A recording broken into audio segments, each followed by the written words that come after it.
I'm Trisha Hirschberger. And I'm Joe Beretta. After this election night, we're going to hear once more from both sides, the new president and the candidate who lost. In order to really understand them, today we're going to learn a brand new language. That's pretty ambitious. You do realize we only have like 5 minutes-ish, right?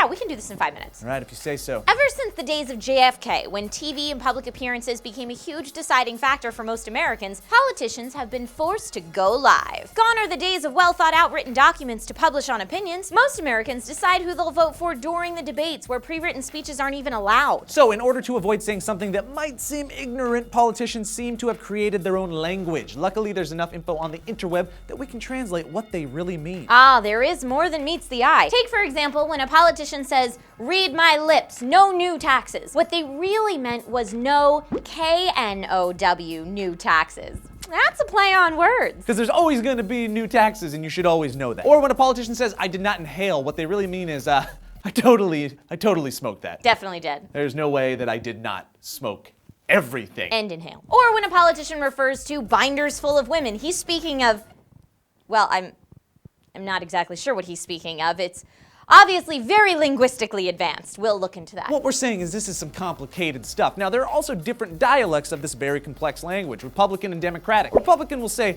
righteous, while Democrats say narrow-minded. And Democrats will say something like heavily armed, while Republicans say well-protected. And Republicans will use the term unborn baby, while Democrats will say non-viable tissue mass. While Democrats say same-sex marriage to discuss the same issue a Republican would call the downfall of the American family. All of this can be really quite confusing. And another important grammatical rule politicians speak is that you can never use the words "I don't know." You simply deflect and talk about something related to the question without actually answering it outright. Like, if someone asked me how I feel about eating bacon, I could say, well, I really respect the way that pig farms are designed nowadays. The styes are really very feng shui. Perfect. Or if somebody were to walk up to me and say, "Hey, Joe, who's your favorite Ghostbuster?" And let's say I didn't really want to commit to one or the other, I could respond by saying something like, "I think they all work together so very well and are very adept at not crossing streams." I think we're starting to get the hang of this, so there you go. Hope you like some political-ism knowledge. Don't forget to like and subscribe if you haven't already. And when you guys are done doing that, please in the comments below let us know what your favorite political isms are. I am Joe Beretta. And I'm Trisha Hirschberger. Double bye.